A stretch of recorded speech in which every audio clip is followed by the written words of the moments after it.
আমরা যে বলি যে আমরা ৭৭ সংবিধান মানি না, আমরা জুলাই সনদ মানি। জুলাই সনদ থেকে কোরআন শরীফ আছে? এটা আমার কথা একটু সুদের বিপরীত। যেমন ৭২ সংবিধান মানি না, ঠিক তদ্রূপ কোরআন বিবর্জিত জুলাই সনদও মানি না।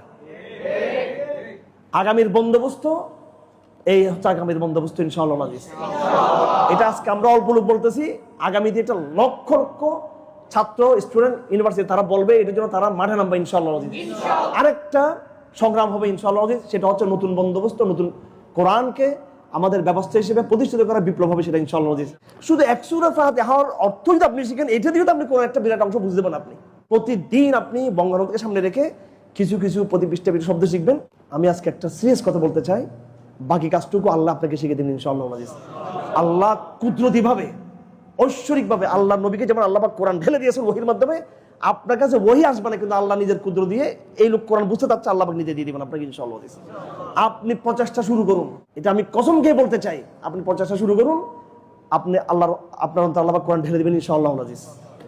নাহমাদুহু ওয়া নাস্তাঈনুহু ওয়া নাস্তাগফিরুহু ওয়া নু'মিনু বিহি ওয়া নাতাওয়াক্কালু আলাইহি ওয়া নাউযু বিল্লাহি মিন শুরুরি আনফুসিনা ওয়া মিন সাইয়্যাতি আমালিনা মান ইয়াহদিহিল্লাহু ফালা মুদিল্লা লাহু ওয়া মান ইউদ্লিলহু ফালা হাদিয়া লাহু ওয়া নাশহাদু আল লা ইলাহা ইল্লাল্লাহু ওয়াহদাহু লা শারীকা লাহু ওয়া নাশহাদু আন্না মুহাম্মাদান আবদুহু ওয়া রাসূলুহু।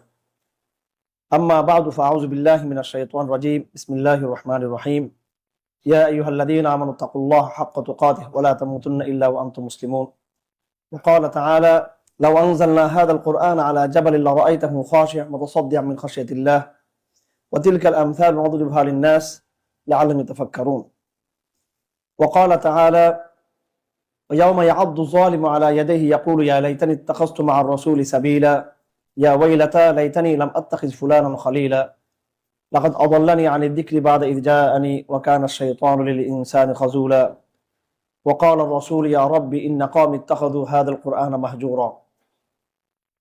وقال تعالى يا أيها الذين آمنوا اتقوا الله وقولوا قولا سديدا يصلح لكم أعمالكم ويغفر لكم ذنوبكم ومن يطع الله ورسوله فقد فاز فوزا عظيما.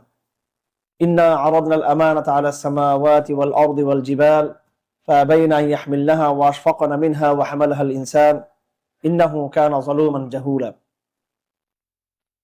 وقال تعالى الله نزل أحسن الكتاب الله نزل أحسن الحديث كتابا متشابها مثانية تقشعر منه جلود الذين يخشون ربهم ثم تلين جلودهم وقلوبهم إلى ذكر الله.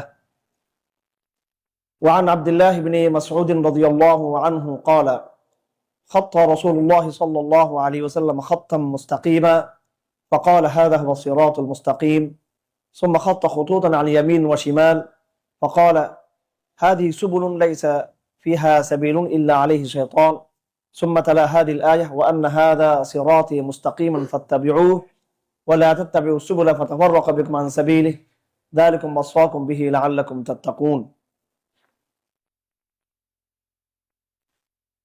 وعن معاوية بن أبي سفيان رضي الله عنه قال سمعت النبي صلى الله عليه وسلم يقول من يرد الله بخير يفقهه في الدين وإنما أنا قاسم الله يعطي ولن تزال هذه الأمة قائمة على أمر الله لا يضرهم من خذلهم حتى يأتي أمر الله. মোহতারাম উপস্থিতি, সর্বপ্রথম আল্লাহ পাক সুবহানাহু ওয়া তাআলার শুকরিয়া, তিনি আমাদেরকে এই দুনিয়া এবং জগতের সবচেয়ে পবিত্রতম স্থান মসজিদে বসার তৌফিক দিয়েছেন এবং পবিত্রতম মিশন হচ্ছে কোরআনের মিশন। আপনারা আজকে যে আয়োজন করেছেন, এটা তাফসীর কোরআনের নামে আজকে আয়োজনটা আপনারা করেছেন। আমাদের মুসলিম উম্মাহর উদাহরণ হলো যে সভ্যতার, সিভিলাইজেশনের ইতিহাসে সবচেয়ে দামি জিনিসটা আমাদের কাছে রয়েছে,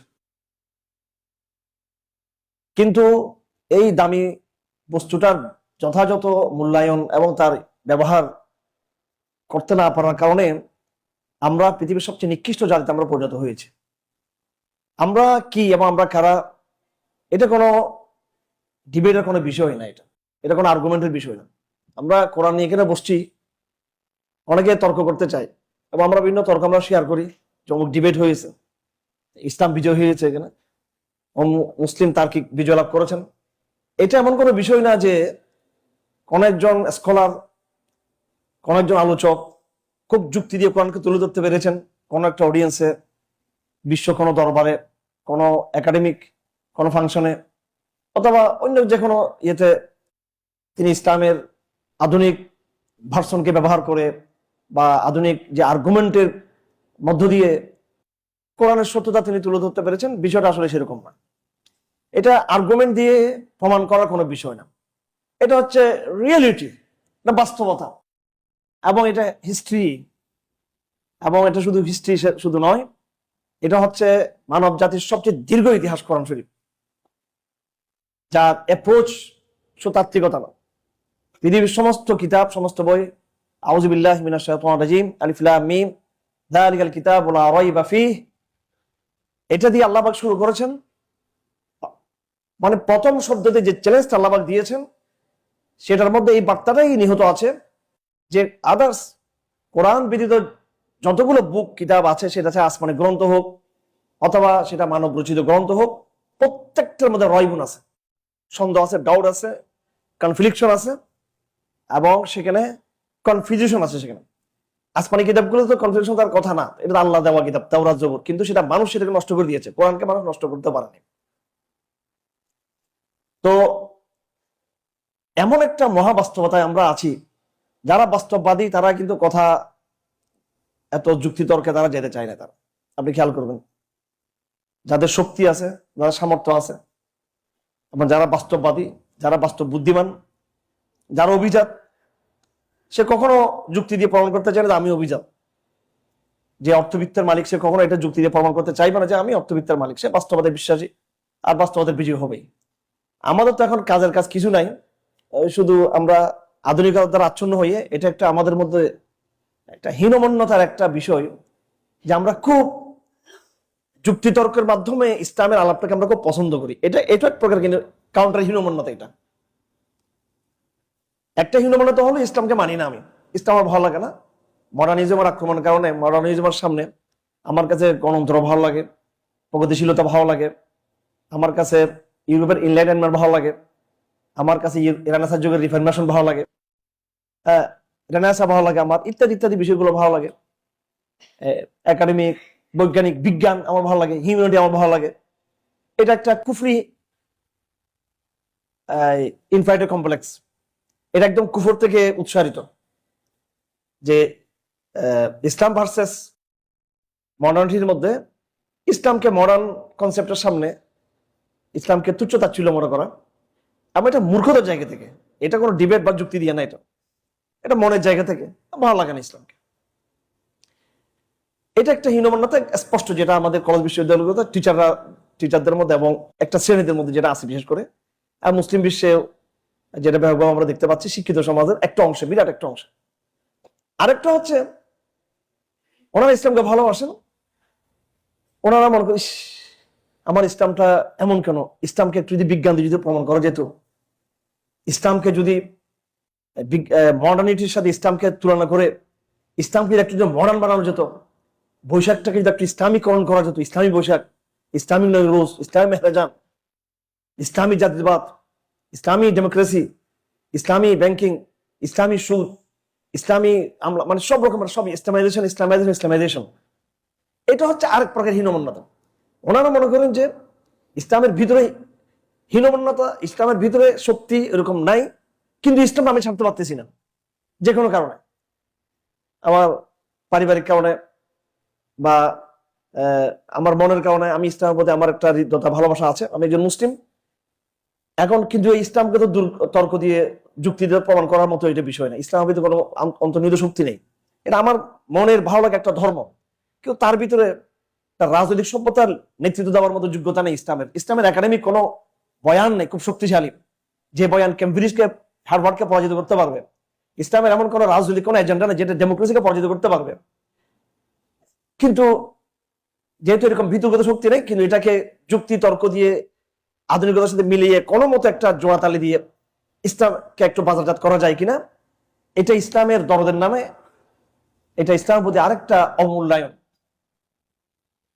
আমার কথাগুলো মনে একটু কষ্ট হচ্ছে আপনাদের, এটা কষ্ট হবে আমি বুঝতে চাই কথাগুলো, কিন্তু এটা বাস্তবতাই জমাটা, এটা বাস্তবতা, এটা আমাদের আধুনিক শিক্ষিত সমাজের এটা সমস্যা।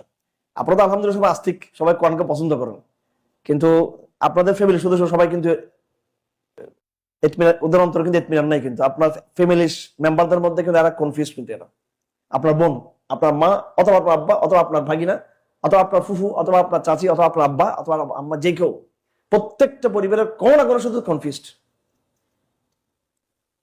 এই আধুনিক শিক্ষা, যারা আপনার সবাই ইউনিভার্সিটির ছাত্র এখানে আছেন, শিক্ষিত, এখানে আমি তো ইউনিভার্সিটিতে পড়ি না, কিন্তু আমার পূর্বপুরুষরা চট্টগ্রাম বিশ্ববিদ্যালয়ে জন্ম দিয়েছে। তো আমি খুব কাছ থেকে দেখছি, একবার কাছ থেকে, মানে একদম ভিতর থেকে দেখছি, আমি শৈশব থেকে দেখছি ওনারা কি করেন এখানে। এই আধুনিক শিক্ষা গণহারে নাস্তিক তৈরি করছে, বিষয়টা কিন্তু আসলে সেরকম নয়। এই আধুনিক শিক্ষা গণহারে সবাইকে মোরতাদ বানিয়ে ফেলছে, খ্রিস্টান বানিয়ে ফেলছে, সেটা কিন্তু না। এবং এটা ওদের টার্গেটও সেটা ছিল না, ভিডিওতে টার্গেটও সেটা ছিল না। কিন্তু এই আধুনিক শিক্ষা ব্যবস্থা গণহারে মুনাফিক তৈরি করেছে, ইন্টেলেকচুয়াল মুনাফিক, বুদ্ধিভিত্তিক মুনাফিক। আপনি বলবেন আপনি এত বড় কথা বলার জন্য আপনাকে আমরা দাওয়াত দিছি এখানে, আপনি প্রথম কি শুরু করছেন এগুলো।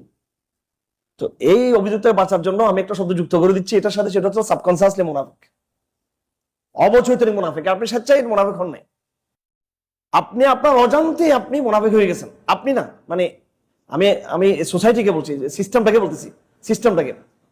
এরা কি করেছে, ধরুন এই যে কোরআন শরীফ, কোরআন করিম কিন্তু খুব একটা ছোট একটা কিতাব, কিন্তু অনেক বিশাল, কিন্তু এটা ইয়ে না। এবং এটা নিয়ে নাস্তিকরা কথা তুলে যে অল্প জিনিসে কি আছে এখানে, এখানে আর কি আর জীবন ব্যবস্থা থাকবে এখানে। কোরআন তো খুব, এবং একটা কথা বারবার আসছে এখানে, এগুলো বাদ দিলে তো কোরআন আরো ছোট হয়ে যাবে। মুসা ইসলামের আলাপ যদি শুধু একবার আনা হয়, বাকি আলাপ সব বাদ দেওয়া হয়। নূহ আলাইহিস সালামের আলাপটাকে যদি একবার রাখি, বাকি সব আলাপ বাদ দেওয়া হয়। ইব্রাহিমকে একবার রেখে বাকিটা বাদ দিলে কোরআন তো একেবারে অর্ধেক হয়ে যাবে, এটা কোরআন শরীফটা, কথা ঠিক কিনা? তো এরকম ছোট একটা এর মধ্যে কি আর আমাদের মানব জাতির কনস্টিটিউশন এখানে থাকবে, কি আর এখানে বিশাল এক সভ্যতার বয়ান থাকবে এখানে? এটা তো ছোট একটা গ্রন্থ, ছোট একটা বিষয়। তো আমরা যেহেতু কোরআন শরীফ দীর্ঘদিন ধরে আমরা গবেষণা করি, কোরআন নিয়ে আমরা লেগে আছি, তো আমরা এক চোখ দিয়ে, আমি নিজের অভিজ্ঞতা থেকে বলছি, আমি যে আলাপটুকু আপনাদের সামনে করবো, এটা আমার একদম একাডেমিক পড়াশোনা, জ্ঞান, গরিমার গর্ব নিয়ে আমি আসি নেই। যদিও আমার জীবনটা পুরোটাতে এটাতে লিপ্ত, আলহামদুলিল্লাহ, আমরা পড়াশোনা করি।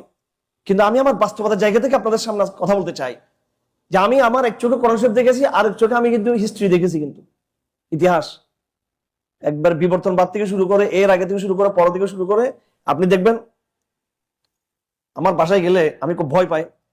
আমি অলরেডি আমার মেয়েকে বলে রাখছি যে বাবা মরে গেলে কিন্তু বইগুলো কিন্তু চালাই কিছু, এই বইগুলো তুমি ইয়ে করে ফেলবে এগুলো, কারণ আমার তোমার ভাইরা আছে এখানে, নাতিরা আছে আমার, এই বইগুলো নাস্তিক, সব নাস্তিকদের বই, সব বামপন্থীদের বই, সবগুলো বিরাট অসংখ্য বই, যেগুলো ইউরোপিয়ানদের লেখা বই। এখন ধরেন আমরা একটা কাউন্টার করতেছি, কিন্তু আমার কোনো এক ছেলে পড়তে পড়তে সেটা আমার লাইব্রেরি থেকে যে কোনো সময় সে নাস্তিক হয়ে যেতে পারে। বলার উদ্দেশ্য হলো পুরো হিস্ট্রি, পুরো দর্শনটাকে আমাদের চোখের সামনে আমরা হাজির রাখছি। আমি হারুন রেজার, আমি বলছি কথাটা, আমি একজন কওমি আলেম, আমি বলছি আপনাদেরকে কথাটা, আমি এটা পুরো হাজির রাখছি। এই জিনিসটা পুরো পুরো সব পুরো পাশ্চাত্যের সিলেবাসকে আমাদের সামনে রাখছি, পুরো ক্যামব্রিজ কি বলতে চাই, হার্ভার্ড কি বলতে চাই, ঢাকা বিশ্ববিদ্যালয়কে কোনো গণার ম্যাটার না, কারণ এটা হচ্ছে আপনি কি বলে, এটা কপি পেস্ট। বিদেশে যেটা আছে সেটা ওনারা এখানে কি করেছেন, কপি করেছেন। সেজন্য এখানকার ইউনিভার্সিটিগুলোর কথা বলার কোনো দরকারই নেই। আপনি কথা তুলবেন ইউরোপকে নিয়ে, কথা তুলবেন আমেরিকাকে নিয়ে। আমি রাজনৈতিকভাবে যদি বলতে চাই, ওই তালেবানদের বিষয়টা এখানে আবার কিছু নিয়ে আমি একটু উদাহরণ দিতে চাই। ওরা বলতেছে আমরা আফগানিস্তানের দালালদের সাথে আমরা কোনো ডায়লগ করতে চাই না, ডাইরেক্ট আমেরিকার সাথে আমাদের কথাবার্তা হবে। দালালদের সাথে কিসের কথাবার্তা?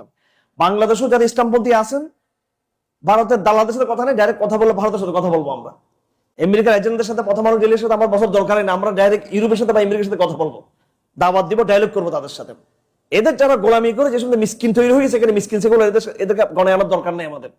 আপনি যখন নাকি কোরআনকে যখন নাকি শ্রেষ্ঠত্ব তুলে ধরতে চাইবেন, আমার ভাইরা, কোরআন এই যুগে চলে কি চলে না, চলে কি চলে না, এটা আপনাকে যদি প্রমাণ করতে হয়, অবশ্যই আপনাকে এটার সাথে আপনার ঢাকা ইউনিভার্সিটির শিক্ষা ব্যবস্থা তুলনা করলে হবে না। এটার সাথে আপনাকে পুরো ইউরোপের এডুকেশনের হাজির করতে হবে। এটার সামনে কোরআন ভার্সেস ইউরোপিয়ান এডুকেশন, কোরআন ভার্সেস ওয়েস্টার্ন একাডেমিক যে থট, চিন্তা, এটাকে দিয়ে কোরআনকে তুলনা করতে হবে।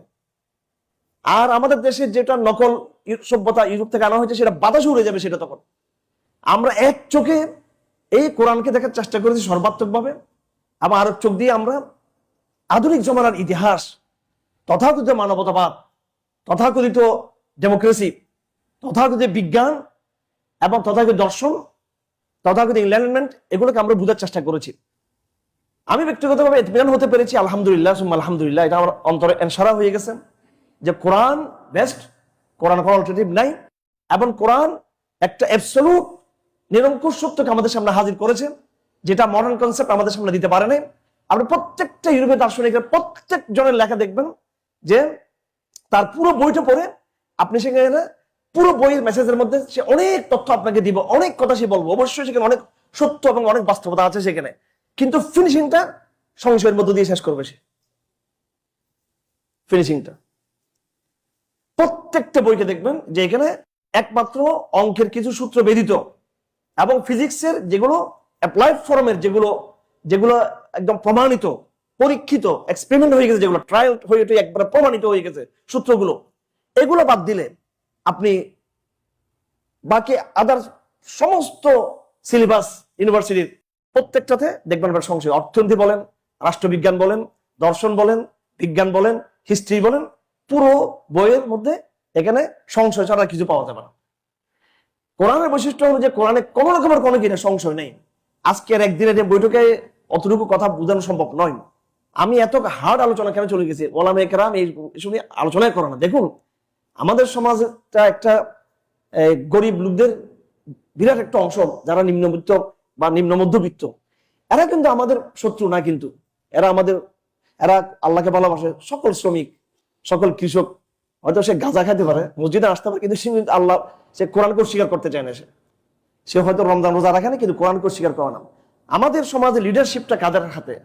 আমাদের সমাজের একাডেমিক যে লিডারশিপ, এটা চলে গেছে এই যারা এই ইন্টেলেকচুয়াল, যারা এলিট শ্রেণী, বুদ্ধিভিত্তিক, যারা নিজেদেরকে সভ্য যারা মনে করে থাকে, সংখ্যা এর একদম কম, কিন্তু পুরো সিস্টেমের, পুরো সেকুলার একটা সিস্টেমের, সোশিও ইকোনো পলিটিক্যাল পুরো সিস্টেমের যে আল্লাহ বিরোধী, যেখানে আল্লাহর কোন অস্তিত্ব না রেখে যে পুরো একটা ব্যবস্থা দাঁড়িয়েছে, এটার মূল হচ্ছে শিক্ষা ব্যবস্থা। এই শিক্ষা ব্যবস্থার কারণেই তো রাজনৈতিক ব্যবস্থা তৈরি হয়েছে, কথা ঠিক কিনা? রাজনৈতিক ব্যবস্থা শিক্ষা ব্যবস্থাকে তৈরি করে নাই, বরং শিক্ষা ব্যবস্থা এই রাজনৈতিক ব্যবস্থাকে তৈরি করেছে। এই জন্য শিক্ষাটা হচ্ছে মৌলিক জিনিস। তো এই পুরো শিক্ষা ব্যবস্থাটা এটাতে যারা যুক্ত রয়েছেন, এই শ্রেণী কিন্তু ইসলাম সম্পর্কে চরমভাবে তারা কিন্তু সংশয়বাদী হয়ে আছেন। সুতরাং আপনাকে সমাজের হাজার হাজার লক্ষ লক্ষ শ্রমিককে কোরআন বুঝাতে হবে, সমাজের লক্ষ লক্ষ হাজার হাজার কৃষককে কোরআন বুঝাতে হবে, সমাজের নিম্নবিত্ত এবং স্টুডেন্টদের মধ্যে যারা, এদেরকে কোরআন বুঝাতে হবে। এটা চ্যালেঞ্জটা এই জায়গায় নয় যে এদেরকে কোরআনটা এদের অন্তরে ঢুকাতে হবে। চ্যালেঞ্জটা হলো এদেশের বুদ্ধিভিত্তিক লিডারশিপ যাদের হাতে রয়েছে, কলম যাদের হাতে, এই বাংলাদেশে চাই হাসিনা থাকুক, চাই ডক্টর ইউনূস আসুক, চাই এখন বর্তমান তারেক জিয়া থাকেন, সবাই কিন্তু সিস্টেম একটাকে ফলো করতেছেন, তারা কিন্তু একটা সিস্টেমকে ফলো করতেছেন। তো এই সিস্টেমটাকে কারা করে রাখছে? এটা আপনি কোনো দল নয়, এটা আওয়ামী লীগের সাথে আমরা যে লড়াইটা করেছি, এখানে আমাদের লড়াই কিছু ভুল আমাদের রয়েছে। এখানে 100% আমরা যে লড়াইটা করি এক একটা দলের সাথে, এটা ভুল, এটা আমাদের। এখানে সব ধরনের মৌলিক চরিত্র ইসলামকে না বুঝার ক্ষেত্রে, ইসলামকে না বুঝার ক্ষেত্রে এই এলিট শিক্ষিত শ্রেণী। সুতরাং আপনি যতক্ষণ পর্যন্ত ওনাদেরকে স্যাটিসফাই করতে পারবেন না, যতক্ষণ তাদেরকে আপনি বুঝাতে পারবেন না, ততক্ষণ পর্যন্ত বাংলাদেশে আপনি জিন্দেগিতে আপনি এরকম হাজার তবলিগ করে, ওয়াজ মাহফিল করে, কথাবার্তা বলে, এরকম মসজিদে দরজ দিয়েও একটা বিপ্লবকে সফল করা যাবে না। এই জন্য আমি আপনাদের সকলের প্রতি বলে যাব, এই কোরআনকে আপনারা যেটা করবেন আল্লাহর ওয়াস্তে, এই কোরআনটাকে আপনারা একদম আমাদের সমাজের, শিক্ষিত সমাজের যে মূল জায়গা, যে কোর যে জায়গাটা, ইউনিভার্সিটি গুলোতে আপনারা ব্যাপকভাবে কোরআন একটা আওয়াজ তুলে পুরো বাংলাদেশ বদলে যাবে ইনশাআল্লাহ। আমি ভূমিকাটা একটু লম্বা করে ফেলছি, ভূমিকা লম্বা করছি কারণ এই কোরআনের দ্বারা দিতে ক্লান্ত হয়ে গেছি, কোনো পরিবর্তন নেই। এবং আমরা এই কোরআন দ্বারাকে প্রমোট করি না। রমজান মাসে আমি ডেলি আল কোরআন দ্বারা দিয়ে যাই, মানে দুইবার করে, হ্যাঁ, কিন্তু দেখলাম যে সমাজে এটা হালে পানি পাচ্ছে না। এটা তারপরে মন্ত্রীদের কাছে গণহারে কোরআন বিতরণ করলাম, রমজানে শেষ করতে পারি না, এখন অনেকগুলো কোরআন কিনে রাখছি আমি, দামি দামি কোরআন কিনে রাখছি নিজের অর্থ দিয়ে এবং আমাদের বন্ধুদের অর্থ দিয়ে, যে ওদের সবাইকে দেওয়ার জন্য। এবং এদেরকে মেসেজ পাঠাচ্ছি, প্রতিমন্ত্রী যারা আছে, ভাগ্য বলো এখন তরুণদের সরকার, যেহেতু এখন আমাদের বয়স একটু হয়েছে, এখন কিছুটা একটা দাওয়াতের স্পেসটা একটু বেড়ে গেছে। এখন আগে সবগুলো চাচা ডাকতে হইতো, বাবার বন্ধু হিসেবে দাঁড়িয়ে থাকতে হতো সামনে গিয়ে, এখন অর্ধেককে ভাই বলতে পারি, আর বাকি 4-5-7 জনের থেকে এখনো চাচা ডাকে আমার আবার বন্ধু হিসেবে, বেশিরভাগ থেকে ভাই ভাই ডাকা। তো এই সুযোগটাকে আমরা গ্রহণ করবো, এটা তরুণ প্রজন্মের একটা বিরাট কাফেলা তৈরি হয়ে গেছে আলহামদুলিল্লাহ। এখানে একটা সুসংবাদ আছে আমাদের জন্য, সেটা হচ্ছে যদিও লিডারশিপ বুদ্ধিভিত্তিক যে সুশীল বা পলিটিক্যাল লিডারশিপটা যদিও কোরআনের শিক্ষার মধ্যে নেই, কিন্তু কলেজ ইউনিভার্সিটির মধ্যে যেমন আমাদের ইয়ে আছে, এখানে ওর একটা আমি এশিয়ার দিয়েছিলাম, যে নাফিউলের একটা ইয়ে কোরআন তেলাওয়াতের আপনার নর্থ সাউথ ইউনিভার্সিটিতে, এটা আমি শেয়ার দিয়েছিলাম। এটা হচ্ছে অ্যাচিভ আমাদের এই বিগত 8-10 বছরের সোজা কথা। এটা আওয়ামী লীগ যতই আমরা বলি আওয়ামী লীগ ইসলামের ক্ষতির চেয়ে লাভটা বেশি হয়েছে আওয়ামী লীগ আমলে।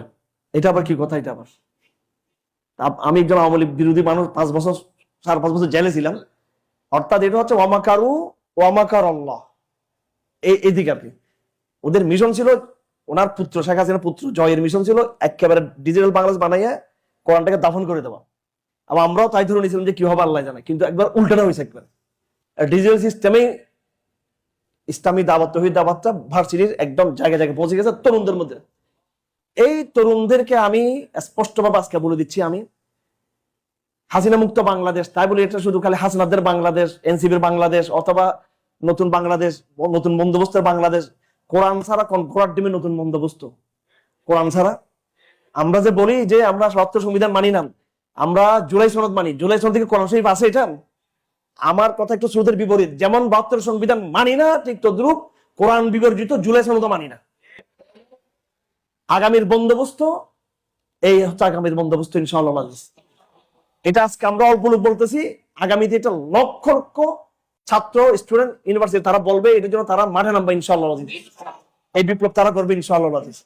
এরা মনে করে বিপ্লবের ঠিকাদার হয়ে গেছে, এরা কিছু লোক মনে করতেছেন এরা বিপ্লবের ঠিকাদার নয়। এরা ডাক দিয়েছে, ঠিক আছে, এরা কোটার জন্য আন্দোলন করেছে, চাকরির জন্য আন্দোলন করেছেন, এবং সে আন্দোলন ব্যর্থ হয়েছিল। পরে ইমানদাররা যখন যুক্ত হয়েছে, বিশেষ করে আর্মির মধ্যে যারা একদম জুনিয়র লেভেলের আর্মি যারা, এরা তো আমাদের সাথে হাসিনা প্রধান 15-20 দিন আগে থেকে জল শুরু করছে আমাদের সাথে ইসলাম প্রতি। তারা বলছে আমরা বন্দুক জনগণের দিকে দেবো না। আমরা এটা আমাদের বর্তমান সেনাবাহিনীর প্রধান এখানে আছেন, ওনার সামনে এটা বলতে চাই আমি। এই মেসেজ গুলো বারবার বলেছি আমি, যে তখন এরা বললো এরা কোন শক্তি সেনাবাহিনীর অন্তরকে ফিরিয়ে দিল, শুধু একমাত্র এই পয়েন্টে কিন্তু হাসিনা পতন করছে। যারা মনে করতেছে এটা আমেরিকার পরিকল্পনা, মিথ্যা কথা। এটা যারা বলতেছে তাদের সাহসিকতার কারণে, এটা মিথ্যা কথা। আল্লাহ পাক সুবহানাহু ওয়া তাআলা এরকম কিছু জায়গায় জায়গায় কোরআনের একটা প্রেরণা, ইসলামের প্রতি একটা দাওয়াত, বিশেষ করে আর্মির একটা কোর জায়গায় যারা তরুণ, আপনাদের মধ্যে যারা ইয়াং, কারণ অফিসারদের হাতে যত অফিসাররা অর্ডার দিতে পারে, অফিসারদের হাতে কিন্তু বন্দুক নেই। কিন্তু বন্দুক যাদের হাতে এরা জুনিয়র, আর বারবার ইসলামকে ওন করে কিন্তু বিজয় করে কিন্তু জুনিয়ররা। কিন্তু এটা হাদিস শরীফে আছে, আল্লাহ রাসূল বলেন সাল্লাল্লাহু আলাইহি সাল্লাম, নুসিরতু বিশ-শাবাব, লাভ করেছি। রাসূল হাদিস বারবার বলেছেন রাসূলুল্লাহ সাল্লাল্লাহু আলাইহি ওয়াসাল্লাম এই কথাটা। তো সুতরাং এই বিপ্লবের পর্দার তরলে ইসলামের যেটা অদৃশ্য প্রণোদনা ছিল বিগত বিপ্লবে, এটা আফসোস, অত্যন্ত আফসোস, এটা কিন্তু স্বীকার করেন এরা। এরা লিডারশিপে ছিল না, কিন্তু মূল পয়েন্ট এরা ছিল। যেহেতু একটা অপূর্ণাঙ্গ বিপ্লব এবং আল্লাহর সাথে বিয়াদবি করা হয়েছে, কেন আল্লাহ একটা ফেরাউন থেকে আমাদের মুক্তি দিয়েছে বনী ইসরাইলের মতো। তারপর বনী ইসরাইল কি করেছে সেটা আপনারা সকলে জানেন। বনী ইসরাইল কিন্তু আল্লাহর কথা শুনেনি, তারা কৃতজ্ঞতা প্রকাশ করেনি। তখন আল্লাহ পাক সুবহানাহু ওয়া তাআলা বনী ইসরাইলকে আবার আযাব দিয়েছে একটা। ঠিক তদ্রুপ আমরা ফেরাউন থেকে মুক্তি লাভ করেছি, আল্লাহর আনুগত্য আমরা যাইনি, আমরা আমাদের আরেক নতুন অবাধ্যতা আমরা পড়ে গিয়েছি। এই জন্য আরেকটা সংগ্রাম হবে ইনশাআল্লাহ, সেটা হচ্ছে নতুন বন্দোবস্ত, নতুন কোরআনকে আমাদের ব্যবস্থা হিসেবে প্রতিষ্ঠিত করা বিপ্লব হবে সেটা ইনশাআল্লাহ। সেটা আরো সামগ্রিক হবে, আরো ব্যাপকভিত্তিক হবে। এই জন্য আপনাদের সকলকে প্রথম কথা স্পষ্ট হবে, এটা আমি কোরআনের যে প্রোগ্রাম আসছে বিদে আমি কোরআন কোরআন কোরআন করতেছি তা না। আমি সব জায়গায় প্রথমে আমি স্টার্ট করি কোরআন দিয়ে। আমাকে সিরাতের কথা বলতে বললে আমি কোরআন দিয়ে শুরু করি, আমাকে অর্থনীতির কথা বললো আমি কোরআন দিয়ে শুরু করি। একেবারে এমন মানে কিছু প্রোগ্রামে দাওয়াত দেয় যেগুলোতে ইসলামের কোনো সম্পর্ক না, ওগুলো আমি কোরআন দিয়ে শুরু করি, যে কোরআন কোরআন এবং কোরআন এবং কোরআন, তারপর অন্য কোনো কিছু। এটা আমাদের সভ্যতার ইসলামের ১৫০০ বছরের মধ্যে ১০০ বছর ১৫০ বছর বাদ দিলে বাকি ১৩০০ থেকে ১২০০ আল্লাহ পাক সুবহানাহু ওয়া তাআলা কয়েকটা আয়াত বলেছেন, যেগুলো আমি আপনাদের সামনে তুলে ধরেছি। আমার এই পূর্বে যে ভূমিকাটা আমি বলেছি, এই ভূমিকাটা একটু আপনাদেরকে একটু সাহস দেওয়ার জন্য। আপনাদের মনে যে একটা হীনমন্যতা আছে যে আসলে কোরআন ভার্সেস যে আধুনিক যে শিক্ষা, আধুনিক বিজ্ঞান, আসলে এখানে কোরআন কি বিজয়ী হতে পারবে কিনা, এই সংশয়টা আপনার মন থেকে ফেলে দেন। এটা একটা বাস্তবতা। আমি বলছি এটা কোনো আর্গুমেন্টের কোনো দরকার নেই। এটাতে এই আর্গুমেন্ট আমরা যেতে চাই না, আর্গুমেন্টটা না গিয়ে বরং আমরা আমাদের কাজ করতে থাকি। কোরআন চর্চা আমরা বাড়িয়ে দিই, সব জায়গায় সর্বাত্মক চর্চাটা বাড়িয়ে দিই, একদম তার বুদ্ধিভিত্তিক চর্চা বাড়িয়ে দিব আমরা। কোরআন নিজেই কোরআনকে উপস্থাপন করেছে, কোরআন নিজের সম্পর্কে নিজে বলেছে অনেক কথা।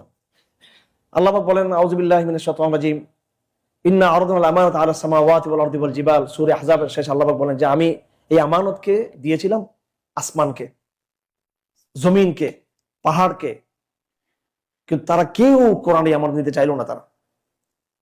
তারা ভয় পেয়ে গেছেন। তারা বলতেছেন আমরা এই আমানতের হক আমরা আদায় করতে পারবো না। আল্লাহ পাক বলেন, পাহাড় যেই কোরআনকে দ্বীনের আমানতকে ধারণ করতে ভয় পেয়েছে, পাহাড়ের মতো একটা শক্তিশালী আল্লাহর সৃষ্টি, আসমানের মতো আল্লাহর শক্তিশালী সৃষ্টি, জমিনের মতো আল্লাহর শক্তিশালী সৃষ্টি। ইন্না আরদাল আমানাতা আলাস সামাওয়াত ওয়াল আরদ ওয়াল জিবাল ফাআবাইনা ইয়াহমিলনাহা। তারা সবাই বলে দিল যে না, আমরা এটার আমানত আদায় করতে পারবো না। তা আল্লাহ পাক বলেন ফাহামালাহাল ইনসান। তো শক্তিধর সৃষ্টি যে আমানতকে বহন করতে ভয় পেয়ে সে আমানতটা তারা এড়িয়ে গেল, নিল না। তারা বলছে আমরা এত বড় দাওয়াত আমল নিতে পারবো না, আমরা নিজেরাই তোমার এমনি ইবাদত করতে পারবো সারাক্ষণ। পাহাড় সারাক্ষণ বলছে আমি আপনার ইবাদত করবো, কিন্তু কোরআনের দাওয়াতে আমানত আমি নিতে পারবো না। তো আল্লাহ পাক বলেন ফাহামালাহাল ইনসান, মানুষ এটাকে বহন করলো, বহন করে কি করলো, ইন্নাহু কানা যালুমান জাহুলা। তারা এই আমানতটা নিল ঠিকই, কিন্তু তারা জালিম প্রমাণিত হলো, অবদ্ধ প্রমাণিত হলো, এবং তারা মূর্খ এবং জাহেল তারা প্রমাণিত হলো কোরআন সম্পর্কে। আল্লাহ পাক বলেন সূরা জুমারের মধ্যে, আল্লাহু নাযালা আহসানাল হাদিস, আল্লাহ পাক দুনিয়ার সবচেয়ে উত্তম কথাটাই নাজিল করেছেন, কিতাবান মুতাশাবিহা মাসানিয়া। এটা এমন এক কিতাব, সূরা ইয়াসিন পড়লে মনে হবে যেন সূরা কাহাফ পড়তেছি, সূরা কাহাফ পড়লে মনে হবে সূরা ফাতিহা পড়তেছি, সূরা বাকরা পড়লে মনে হবে সূরা আলে ইমরান, আলে ইমরান পড়লে মনে হবে সূরা পড়তেছি। আমরা অনেক সময় যখন ইমাম সাহেব যখন কেরাত পড়ে তখন আমরা ধরতে পারি না যে কোন জায়গা থেকে পড়তেছে, হাবর সাবর। এইটা ধরতে না পারাটাও কিন্তু একটা মুজাজা। তবে বেশিরভাগ বালা হাফেজরা ধরে ফেলতে পারে, কিন্তু প্রথম ইয়েতে কিন্তু বোঝা যায় না কোত্থেকে পড়তেছে। প্রত্যেকটা সূরা একটার সাথে একটা মিল, কিতাবান মুতাশাবিহা।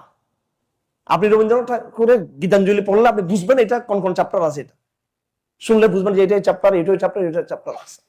যে কোনো বই, সাহিত্যের যে কোনো বই, কবিতার যে কোনো বই পড়লে বুঝবেন এটা এখান থেকে, এটা ওখান থেকে, এটা ওখান থেকে পড়াচ্ছে। কোরআন শরীফ কিন্তু সবটুকু সব পুরো কোরআন ফাতিহা থেকে নাস পর্যন্ত একটার সাথে একটা সাদৃশ্য রয়েছে। কিতাবান মুতাশাবিহা, এটা একটা এজাজ কোরআন কারীমের। মাসানি, যেটা বারবার পড়া হয়। তাকশাইরু মিনহু জুলুদুল লাযিনা ইয়াখশা রাব্বাহুম। আল্লাহ পাক বলেন যারা আল্লাহকে সত্যিকার অর্থে সমীহ করে তাদের চামড়া প্রকম্পিত হয়ে ওঠে কোরআনের কারণে। সুম্মা তালিনু জুলুদুহুম মাকলুবুম ইলা যিকরিল্লাহ, পশম দাঁড়িয়ে যায়, তাদের চামড়া নরম হয়ে পড়ে আল্লাহর স্মরণের কারণে। অথচ দেখুন আমাদের কিন্তু এই অবস্থা কিন্তু আমাদের হয় না, কিন্তু আল্লাহ বলতেছেন এটাই কিন্তু হবার কথা যারা মুত্তাকি তাদের। আল্লাহ পাক বলেন লাউ আনজালনা হাযাল কুরআন আলা জাবালিন, যদি আমি কোরআনকে পাহাড়ের উপর নাযিল করতাম। আল্লাহ পাক উদাহরণ দিয়ে বলতেছেন, ধরো যে আমি যদি এটা যদি কোনো পাহাড়কে নাযিল করতাম, লা রাআইতাহু খাশিআম মুতাসাদ্দিআম মিন খাশিয়াতিল্লাহ, এটা ভয়ে পাহাড় চিৎকার করে প্রকম্প শুরু হইতো পাহাড়ের মধ্যে, মানে কোরআনের কারণে। লাউ আনজালনা হাযাল কুরআন আলা জাবালিন লা রাআইতাহু খাশিআম মিন খাশিয়াতিল্লাহ ওয়া তিলকাল আমসালু নাদরিবুহা লিন-নাস। এই উদাহরণগুলো মানুষকে দিচ্ছি যেন তারা চিন্তা করে। আল্লাহ পাক সূরা জুমার মধ্যে বলেন মাসালুল লাযীনা হুমিলুত তাওরাহ সুম্মা লাম ইয়াহমিলুহা, আমি কোরআন মুসলমানদেরকে দেওয়ার আগে, মুসলমানদের আগের যে প্রজন্ম ছিল বনী ইসরাইল, এরা আমাদের আগে পূর্ববর্তী প্রজন্ম, এরাও মুসলিম, কিন্তু এরা অভিশপ্ত হয়ে গেছে। পরে এরা মুসলিমের ইসলামের উপর থাকেনি। পরে আরেকটা প্রজন্ম আসলো মুসলমানদের, তারা খ্রিস্টান হইয়া দলিন হয়ে গেল, এরাও ইসলামের উপর থাকেনি। আমরা ইতিহাসের শেষ প্রজন্ম, শেষ মুসলিম প্রজন্ম, আমাদের পর কোনো নতুন মুসলিম প্রজন্ম আসবে না। তো আল্লাহ পাক বলেন আগের প্রজন্মে যারা মুসলিম রয়েছিল আমি তাদেরকে যখন কিতাব দিলাম, তাওরাত দিলাম, তো কিন্তু তারা তাওরাতকে তারা বহন করলো না, তারা তাওরাত দায়িত্ব তারা নিল না। আল্লাহ পাক বলেন কামাসাল হিমার, এরা হচ্ছে গর্দভ, এরা গাধার মতো। পরিবারের মধ্যে একজনকে গালি দিয়ে শাস্তি দিয়ে আরেকজনকে আমরা শিক্ষা দিই, একজন ছাত্রকে মেরে আরেকজনকে আমরা শিক্ষা দিয়ে থাকি। আল্লাহ পাক ইহুদিদেরকে গালি দেওয়ার উদ্দেশ্যটা কি? এটা পাস্ট, এটা চলে গেছে ইতিহাসে। এদের কথা কেন আসছে কেন? এদের কথা এই জন্য আসছে এখানে, অর্থাৎ তাওরাতকে বহন করার পরে এই দায়িত্ব আদায় না করার কারণে তারা যদি গর্দভ হয়ে থাকে, তাহলে তোমরা মুসলমানরাও যদি কোরআনকে বহন না করো, তোমরা গর্দভের জাতি হয়ে যাবো। কথাটা একটু শুনতে একটু খুব ইয়া লাগে, এগুলো আমরা প্রস্তুত না এইভাবে কথাগুলো, কিন্তু আল্লাহ তো এইভাবে বলছে আমাদেরকে। এবং এই যে একটা গর্দভের একটা উদাহরণ দিল কোরআন, কোরআন দিয়েছে এটা উদাহরণ। এটা হাদিসে আরো অন্যভাবে আছে। এটা হযরত আবু দারদার হাদিস, সহিহ হাদিস। তিনি বলেন, খরাজনা মা রাসূলুল্লাহ সাল্লাল্লাহু আলাইহি ওয়াসাল্লাম, আমরা আল্লাহ নবীজির সাথে একদিন সফরে বের হলাম। হঠাৎ করে সফরের মাঝখানে রাসূলুল্লাহ আসমান দিকে তাকাইতে লাগলেন। আবার তাকাই তিনি একটা মন্তব্য করলেন যে একটা সময় আসবে কোরআন তোমাদের থেকে উঠে চলে যাবে। এইটা শুনে সাহাবায়ে কেরাম সব ভয় পেয়ে গেছেন। তখন একজন সাহাবী চুপ থাকতে পারেন না, উনি কথা বলে ফেলছেন। উনি এটার উপর একটা রাসূলুল্লাহর কথাকে কাউন্টার করে বলতেছেন, ইয়া রাসূলুল্লাহ, আপনি এটা কি বলতেছেন? আমরা তো কোরআন পড়ি, আপনি তো কোরআন নিয়ে আসছেন আমাদের জন্য, আমরা কোরআন পড়তে দিব না। উনি সরল বলা শুরু করছেন, না এটা হতে পারবে না, কোরআনকে আমরা কোরআনকে যেতে দিব না আমরা। তো বলতেছেন উনি সহজভাবে, ফালানা করান্নাহু, আমরা কোরআনকে এখন থেকে আরো বেশি করে পড়বো। কেমনে যাই দেখি কোরআন। এরপর উনি বলতেছেন ওয়ালা নুকরিআন্নাহু আওলাদানা, আমরা আমাদের ছেলেদেরকেও কোরআন এখন থেকে আরো জোরে জোরে পড়াবো। কেমনে কোরআন যায়, আমি কোরআনকে যেতে দিব না আমরা।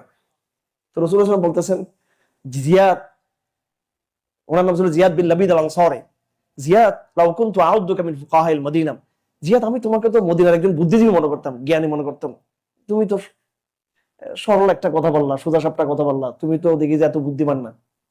দেখো, হাদিহিত তাওরাত কদ উনজিলাত আলা বনি ইসরাঈল ফামা আগনাত আনহুম, তোমাদের আগে ইতিহাসে অলরেডি একটা এক্সাম্পল, একটা ট্রায়াল হয়ে গেছে আল্লাহর পক্ষ থেকে। সেটা কি? কোরআন যেমন তোমাদেরকে দেওয়া হয়েছে, ঠিক তদ্রূপ তাওরাত বনি ইসরাঈলকে দেওয়া হয়েছিল। এই তাওরাত তাদের কোনো কাজ আসেনি, তারা তাওরাতকে ভুলে গেছে। তোমরা কোরআনকে একসময় ভুলে যাবে। তোমরা কালকে দেখবেন না কি মাতলামি শুরু হয়ে যাবে, পয়লা বৈশাখ, ঠিক আছে? মানে এটা বলবো যে বাঙালির থেকেও শুরু করে, আরে বাংলা ভাষা জন্ম কি আকবর দিয়েছিল নাকি রবীন্দ্রনাথ ঠাকুর দিয়েছিল বাংলা ভাষা জন্ম? বলে আবহমান কালের সংস্কৃতি। কোন আবহমান কালের সংস্কৃতি এটা? কোন সময়, কোন যুগ থেকে হয়েছিল? ডক্টর সলিমুল্লাহ একজন সেকুলার, উনি স্বীকার করছে এটা তো 90 দশক হয়েছে, যাত্রা ফাত্রা এগুলো। এটা আমাদের পরিচয়। তার মানে এটা উদাহরণ হচ্ছে, রাসূলুল্লাহকে জিজ্ঞেস করছে সাহাবায়েরা, রাসূলুল্লাহ নিজে সাল্লাল্লাহু আলাইহি ওয়াসাল্লাম সাহাবাকে জিজ্ঞেস করলেন, মা হাদা ইয়াউমান, এগুলো কি? দেখতেছি তামাশা, দেখতেছি সবাই আনন্দ উৎফুল্ল। বলতেছে, ইয়া রাসূলুল্লাহ, এগুলোর নাম হচ্ছে নওরোজ। নওরোজ, নো মানে হচ্ছে নব, রোজ মানে বর্ষ। এই কনসেপ্ট তো ১,৫০০ বছর আগে রাসূলুল্লাহ নিজে দেখছেন, এটা নববর্ষের কনসেপ্টটা। আমাদের নবীজি তো একবারে বেশি দেরি, ১,৫০০ বছর আগের কথা এটা। এবং ওনার সামনে পুরো সভ্যতার বিষয় ওনার সামনে হাজির করছেন সাহাবায়ে কেরাম, বলছে এটা নববর্ষ। আপনি মহারাজান আর একটা দিবস আছে। তো রাসূলুল্লাহ বলছে, আচ্ছা তাহলে তোমরা এইভাবে না করে তোমরা এক কাজ করো, নওরোজের দিন তোমরা একটু কোরআন তেলাওয়াত করে করে তোমরা নওরোজটা আদায় করো, তোমরা সবাই ইসলামিক নওরোজ। আর নওরোজ আল ইসলামী, ইসলামিক নওরোজ, এটা বলছেন না রাসূল? এটা বলছেন নাকি? এই নববর্ষ পালন করো, যেহেতু এটা আরবদের খুশির বিষয়, তবে সেখানে তোমরা জিকির করবে নওরোজ দিন। তোমার নওরোজ বিসমিল্লাহ, নওরোজ আলহামদুলিল্লাহ, নওরোজ সুবহানাল্লাহ, এই টাইপ করবো। তোমার এটা এটা একটা ইসলামাইজেশন হবে। দেখুন, আমি একদম একবারে আর্গুমেন্টের জায়গা থেকে কথা বলতেছি, যুক্তি দিয়ে কথাটা বলতেছি আপনাদের। রাসূলুল্লাহ কি বললেন? সুবহানাল্লাহ, রাসূলুল্লাহ তো আসছে মানুষকে মূল জায়গায় নিয়ে যাওয়ার জন্য, মূল জায়গায় নেওয়ার জন্য। যত এটাতে আমি সুবহানাল্লাহ আলহামদুলিল্লাহ ইসলামিক আরোপ করি না কেন, বা আমি বললাম যে এটা অপসংস্কৃতি নাই, কিন্তু এটা তো একটা এমন কনসেপ্ট যেটা আল্লাহ প্রদত্ত কোনো বিধানের সাথে যার কোনো সম্পর্ক নেই। এই মাস এবং বছরকে তৈরি করেছে আল্লাহ। আল্লাহর কাছে কোনো নববর্ষ বলতে কিছু নেই। আউযু বিল্লাহি মিনাশ শাইতানির রাজিম, ইন্না ইদ্দাতাশ শুহুরি ইনদাল্লাহ 12 শাহরান ফি কিতাবিল্লাহ ইয়াওমা খালাকাস সামাওয়াতি ওয়াল আরদ মিনহা আরবাতুন হুরুম। যখন থেকে আসমান জমি সৃষ্টি হয়েছে মাস 12টা। তো আমি আমাদের কোন একটা কিতাবের কোন একটা টিকাতে পেয়েছিলাম, এই মুহূর্তে আমার মনে, এটা আমি মনে নেই, কিন্তু আমি সম্ভবত আমাদের হেদায়া নামক কিতাবের টিকাতে পেয়েছিলাম খুব সম্ভবত, কিন্তু সেটা আছে অবশ্যই, আমি বের করবো সেটা। ওখানে হযরত ওমরের কথা, কেউ হযরত আলীর কথা বলছেন, বাকি অন্য জনের টুকতি সাহাবায়ে কেরামদের, তারা বললেন যে যখন দেখছেন নববর্ষের হালুয়া খাচ্ছে সবাই, তো উনি বলছেন কুল্লু ইয়াউমিন লানা নওরোজ, every day for we new year. প্রত্যেক দিনে আমাদের জন্য কি নববর্ষ। প্রতিদিন সূর্য উঠে, প্রতিদিন সুবহানাল্লাহ, প্রতিদিন আল্লাহ জিকির নতুন নতুন, জাদ্দিদু ঈমানাকুম, প্রতিদিন ঈমানকে তাজা করবে লা ইলাহা ইল্লাল্লাহ বলে। আজকে প্রতিদিন নওরোজ, প্রতিদিন নববর্ষ আমাদের। আমাদের আজকেও নববর্ষ গেছে, আজকে এর আগের দিনও গেছে, কালকেও থাকবে, পরের দিনও থাকবে, আবার সারা বছর থাকবে নববর্ষ। প্রতিদিন আমরা আল্লাহর নিয়ামত করতে চাই। তো রাসূলুল্লাহ কি করছেন সাল্লাল্লাহু আলাইহি ওয়াসাল্লাম, তিনি বললেন যে ইন্নাল্লাহা কাদ আবদালাকুম বিখাইরিন মিনহুমা। দেখো তোমরা এসব তামাশাতে যাইও না, এই কনসেপ্টে তোমাদের যাওয়ার দরকার নেই। এখন কনসেপ্টটাকে বহাল রেখে আমি শব্দ একটু উদাহরণ হতে হয়ে যাবে, একজন পতিতাকে যদি আমি যদি তাকে বোরকা পরিয়ে দিই, এটা কি ইসলামিক হয়ে যাবে? সেটা বেবিচারকে হালাল হয়ে যাবে? এটা আমি সুদকে যদি এটা একটা প্রলেপ দিয়ে দিই, ইন্টারেস্ট না বলে আমি এটাকে একটা সিস্টেম করে ঘুরিয়ে ফিরে আমি এটাকে ইসলামিক বানাই দিই, এটাকে সুদকে হালাল হয়ে যাবে? কোন কালচারকে, কারণ এখানে কনসেপ্টটা কি রাসূলুল্লাহ মূল জায়গায় ইয়ে করছেন না। উৎসব এমন একটা দিন হতে হবে যেটা কোন দিবসের সাথে যুক্ত নয়, আল্লাহর সাথে যেটা যুক্ত হবে, আল্লাহর সাথে যেটা যুক্ত হবে ডাইরেক্ট, এরকম উৎসব তোমরা করো। তো আল্লাহ রাসূলুল্লাহ বলেন যে আমি তোমাদেরকে ঈদুল ফিতর দিচ্ছি, আমি ঈদুল আযহা দিচ্ছি। ওয়ালিতুকমিল ইদ্দাহ ওয়ালিতুকাব্বিরুল্লাহ আলা মা হাদাকুম ওয়া লাআল্লাকুম তাশকুরুন। রমজানের এই যে যখন শেষ হবে তখন তোমরা একটা উৎসব করবা, তাকবীরের ধ্বনি তুলে তুলে তোমরা ময়দানে তোমরা যাবা। ঈদটা হবে আমাদের উৎসব, পুরো জাতি ঐক্যবদ্ধভাবে, মসজিদেও নয়, মসজিদের বাইরে গিয়ে, একদম মাঠে ময়দানে গিয়ে, এমনকি মহিলারা পর্যন্ত আসবে। আমার কিতাবে লেখা আছে হাত্তাল হুইয়াস, যাদের ঋতুস্রাব হয়, যাদের মাসিক হয়, যাদের হাইজ, ওই মহিলারা পর্যন্ত তারা ওখানে যাবে। ওই আতাজিল্লাল মুসাল্লা, এবং তারা ঈদগাহ থেকে তারা একটু দূরে থাকবে। তারা আল্লাহর তাকবীরের এরকম প্রদর্শনী হবে, শোডাউন হবে, সেরকম পুরো জাত একসাথে নামবে। এবং ছোট ছোট মসজিদে হবে না, এটা পুরো এলাকা জুড়ে, পুরো জেলা জুড়ে একটাই বিশাল ঈদের জমাত হবে। এবং যাওয়ার সময় তাকবীরের ধ্বনি, আসার সময় তাকবীরের ধ্বনি হবে। সেদিন মিষ্টি, কোরবানির এটা আরো বড় হবে। আমরা এখন একটা কাজ করতে পারি, এটা আমি ফাঁকে যেহেতু কালকে এই জন্য বলছি কথাটা। আপনারা বলবেন যে হুজুর একটু সব তো ঠিক আছে, এবার কাল একটু বৈশাখের দিন একটু ছাড় দেন, একটু মজা করে নিই, ওই দিনটা একটু ইয়ে করি। এই মজাটাকে আপনি ঈদুল ফিতরে নিয়ে আসেন। বলে ঈদুল ফিতর তো নামাজ কালাম পড়লাম, তাকবীরে পড়লাম, সুন্দর কাপড়ও পড়লাম, সেমাই টামাই খেলাম, আর একটু কিছু, আর তো কিছুই খেয়ে নাই, আর কিছু নেই, সেটা আপনি ওই দিন করেন, আনন্দের ওই দিনে নিয়ে আসেন।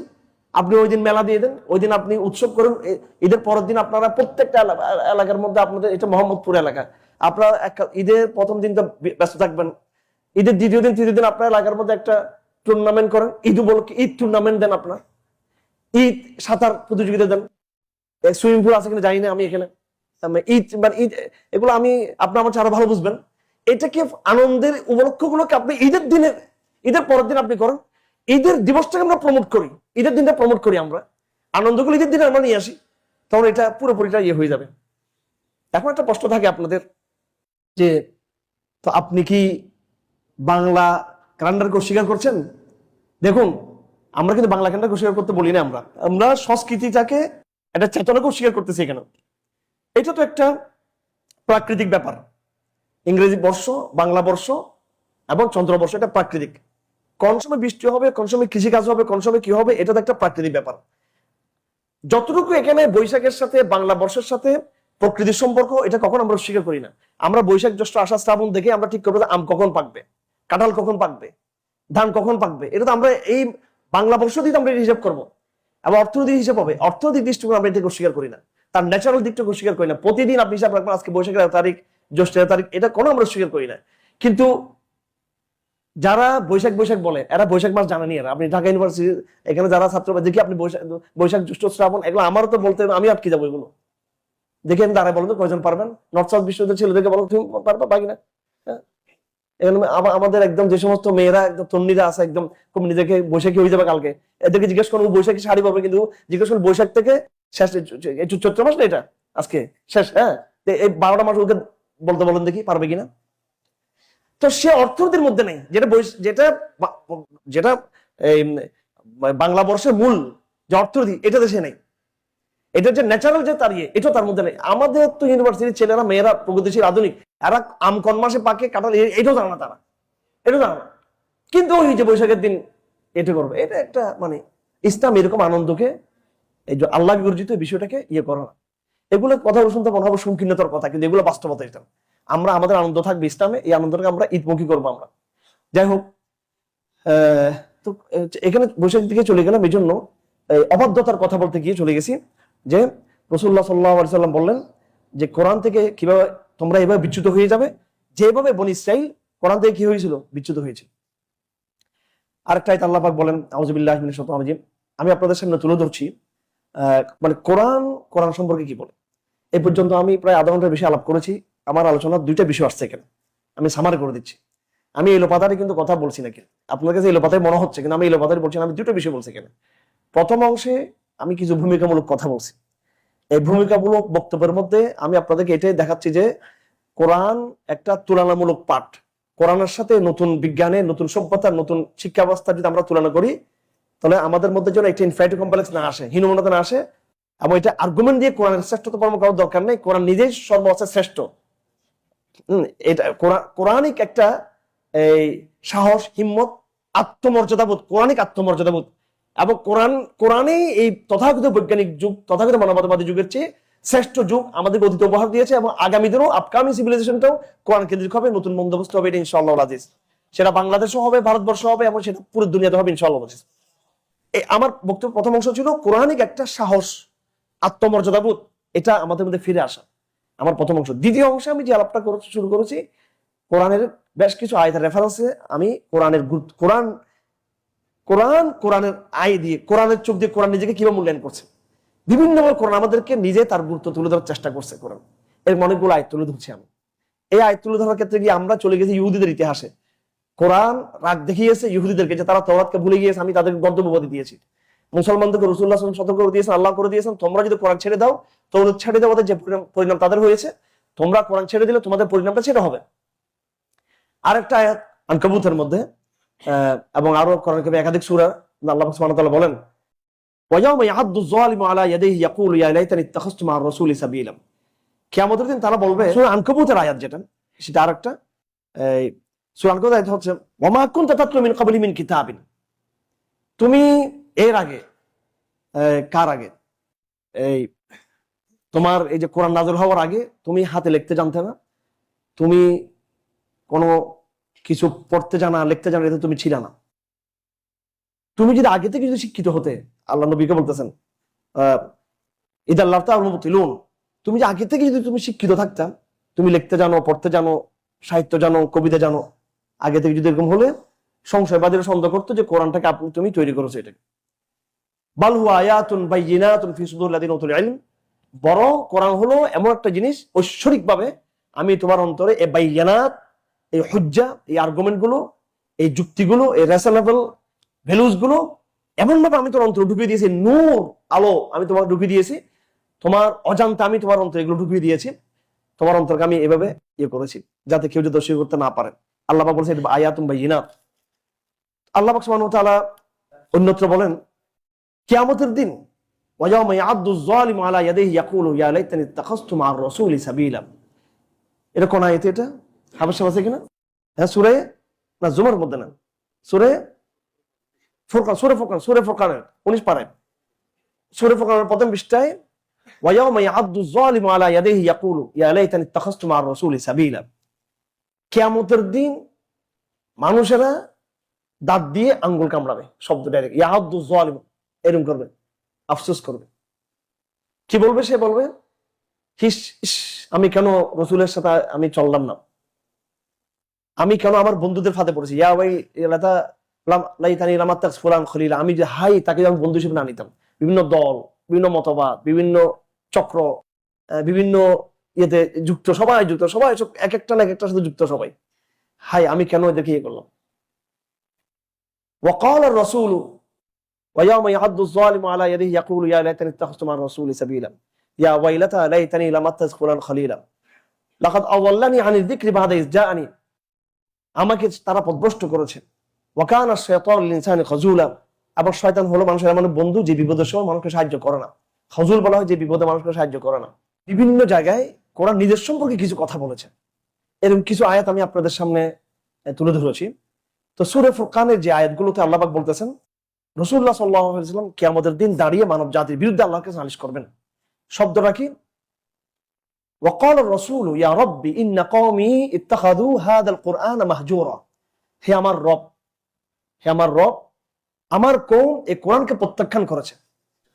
দেখুন, এই যে একটা বিচার, একটা ব্লেম দাঁড় করাবেন আমাদের বিরুদ্ধে, অভিযোগ রাসূলুল্লাহ সাল্লাল্লাহু আলাইহি ওয়াসাল্লাম, একটা অবজেকশন আসবে আমাদের বিরুদ্ধে।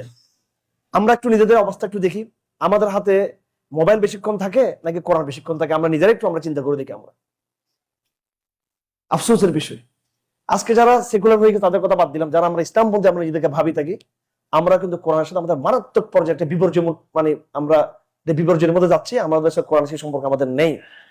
আমি খুব অল্প সময়ে একটু দু একটা বিষয় আপনাদের সামনে একটু তুলে ধরতে চাই, একটু ভেরি কেয়ারফুল। অনেকগুলো কাজ এখানে আছে, কোরআন চর্চার বিষয়টা আমাদের সমাজে কিভাবে ইজি করা যায়, এটা একটা বিষয়। এটা নিয়ে আমরা কাজ করতেছি, অনেক ভাইয়েরা কিছু লিফলেট এখানে দিয়েছেন, আলহামদুলিল্লাহ। এটা নিয়ে আমি কথা বলবো এক্ষুনি। আমি আবারও বুদ্ধিভিত্তিক জায়গাতে আমি একটু যেতে চাই। এখানে যেহেতু আপনারা সবাই শিক্ষিত এবং আপনার প্রত্যেকে আগামী 10 বছর পর, যাদের বয়স 20 বছর তাদের বয়স 30 হবে, যাদের 30 তাদের বয়স 40 হবে, এবং আরো 20 বছর পরে আপনাদের আরো ম্যাচুরিটি আসবে আপনাদের। আমার এই কথাগুলো মনে রাখবেন আপনারা, এবং যুগের চ্যালেঞ্জ গুলোকে সামনে রেখে আমার এই কথাগুলো কাজে লাগবে আপনাদের। এখন আপনারা যারা এখানে আছেন, আমি মনে করি আপনাদের মৃত্যু পর্যন্ত আজকের এটাকে একটা কোর্স হিসেবে আপনারা ধরে নিতে পারেন। আর এখানে আপনি কতটুকু কোরআন চর্চা করবেন, এটার চেয়ে বেশি জরুরি হচ্ছে আপনি কোরআনকে কতটুকু মূল্যায়ন করতে পেরেছেন বুদ্ধিভিত্তিক ভাবে। এটা একটু আমাদের বোঝার দরকার আছে। কোরআন আসলে কি আল্লাহর মুআজিজা কিনা, আসলে কি কোরআন কি আল্লাহর মুআজিজা? আপনি এটা কিভাবে বুঝবেন যে এটা কোরআন, এটা মুআজিজা? ছাত্র জমানায় আমরা কিছু বুঝি না, দমরা পর্যন্ত আমরা কিছু বুঝি না, আমরা শুধু সাহিত্য দিয়ে কিছু জিনিস বুঝতে পারি, আরবি সাহিত্য দিয়ে কিছু কিছু জিনিস বুঝতে আমাদেরকে বলছে, এটা আমরা বুঝার চেষ্টা করছি। কিন্তু কোরআন যে নেগেটিভ, কোরআনের বয়ান যে এটা মুআজিজা, এটা এটা আমার ব্যর্থ, আমি বুঝতে পারিনি। আর আমি জানি আমাদের শিক্ষকরা আমাদেরকে এইভাবে মনোনয়ন তুলে ধরতে পারেন না আমাদের সামনে। এটা যেটা গতানুগতিক যে এডুকেশন যে সিস্টেমটা, এর ভিতর দিয়ে কোরআন যে মুআজিজা, এটা আমাদের বুঝে আসছে যখন আমরা আলেম হওয়ার পরে, যখন আমরা কখন বুঝে আসছে, কোন মুহূর্তে বুঝে আসছে, যখন আমরা এটাকে কম্পারেটিভ স্টাডিতে যখন নিয়ে গেলাম। মানে একদিকে কোরআন আর একদিকে পুরো মানব জাতির ইতিহাস। যেমন এটা আপনাদের মধ্যে একটা কোরআনের প্রতি একটা যাতে আত্মবিশ্বাস চলে আসে এই মুহূর্তে, এই জন্য কথাটা খুব বলাটা খুব জরুরি, যেটা আমাদের মধ্যে চলে আসছে অলরেডি, আলহামদুলিল্লাহ। আমরা এখন চ্যালেঞ্জের জায়গায় চলে গেছে। এখন ওদের কোনো চ্যালেঞ্জ আমরা দিই না, আমরা এখন চ্যালেঞ্জ নিজেরা দিই। এখন চট্টগ্রামে একটা সেমিনার হয়েছিল, সেখানে সুলতান জগলুদ্দিন একটা অভিযোগ তুলেছিলেন। আমাদের সেমিনারটা ছিল এরকম, 21 শতাব্দীর চ্যালেঞ্জ মোকাবেলায় ইসলামপন্থীদের করণীয়। 21 শতাব্দীর চ্যালেঞ্জ মোকাবেলায় আমাদের করণীয়।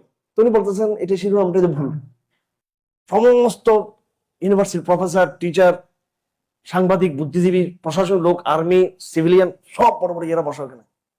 তো তিনি বললেন যে শিরোনাম তো এটা হবে না, যে উনি বুঝতে পারেন না কথা, কিন্তু একটু অভিযোগ দিলেন। তো ওনার বক্তব্য, সম্পূর্ণ বক্তব্য আমি দাঁড়িয়ে বললাম যে আমি হুজুরের কথাটা আমি কোট করলাম, আমাদের শিরোনামটা আমি পরিবর্তন করে দিচ্ছি। আমাদের শিরোনাম হবে আল কোরআনের চ্যালেঞ্জ বাস্তবায়নে 21 শতাব্দীতে আমাদের করণীয়। চ্যালেঞ্জটা কোরআন দিবে, আর এখন বলতেছি ওরা চ্যালেঞ্জ দিবে, আমরা সেটাকে কি করব, এটাকে আমরা কৈফিয়ত দিব। ওরা বলবে গণতন্ত্র, আমরা বলবো না না এটা তো আছে, গণতন্ত্রের মতো স্বাধীনতা ইসলামে দিয়ে যে কোরআন শরীফে আছে, এখানে স্বাধীনতার কথা কিনা। ওরা বলবে এই উদাহরণ অর্থনৈতিক, ওরা বলবে হ্যাঁ হ্যাঁ অর্থনীতি, ইসলাম তো সোশ্যালিজম না, ইসলাম তো এরকম উদাহরণ অর্থনীতি বলে। ওরা বলবে আনন্দ উৎফুল্ল, আমরা কোরআন দিয়ে প্রমাণ করে এরকম কোরআন আনন্দের কথা আছে। ওরা একটা চ্যালেঞ্জ দিবে, আমরা এগুলোকে আত্মসমর্পণ করে সমন্বয় করব, সমন্বয়। এই জায়গা থেকে আমাদেরকে বেরিয়ে এসে, ডিফেন্সিভ কৈফিয়তের জায়গা থেকে বেরিয়ে এসে চ্যালেঞ্জ কোরআন দিবে। কি চ্যালেঞ্জ দেখুন, এখানে অল্প সময় বেশি কথা আপনাদেরকে জনসম্ভব না, মাত্র 5 মিনিট আমাকে কথা শেষ করতে হবে। আমি একটা উদাহরণ আপনাদের দিয়ে থাকি, কোরআনের সাথে আমরা ইতিহাসের একটা কম্পেয়ার করি। এটা আমরা করছি, আমি পাঠচক্র আকারে করছি এটা। তো কোরআন ইতিহাসের বয়ানটা দেখবেন, পুরো কোরআন শরীফে বারবার নূহ আলাইহিস সালাম কথা ঠিক কিনা, একবার বলছে নাকি বারবার বলছে এটা।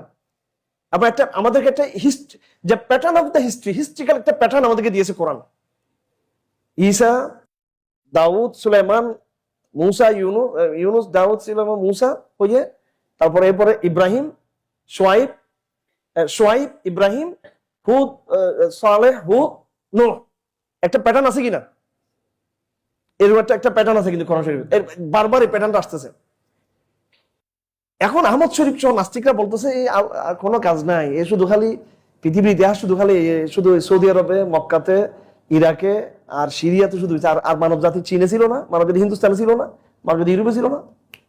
এরা বাংলাদেশের এই অর্ধশিক্ষিত মূর্খরা প্রশ্ন তুললো এটা নিয়ে। আমরা নিজেরাই তো টেনশন করি যে আসলে ঘটনা নাকি, এখানে কোরআন বাইরে তো কোনো ইতিহাস আছে, নূর ইসলামের আগেও বোধ কোরআন করছে মনে হয়।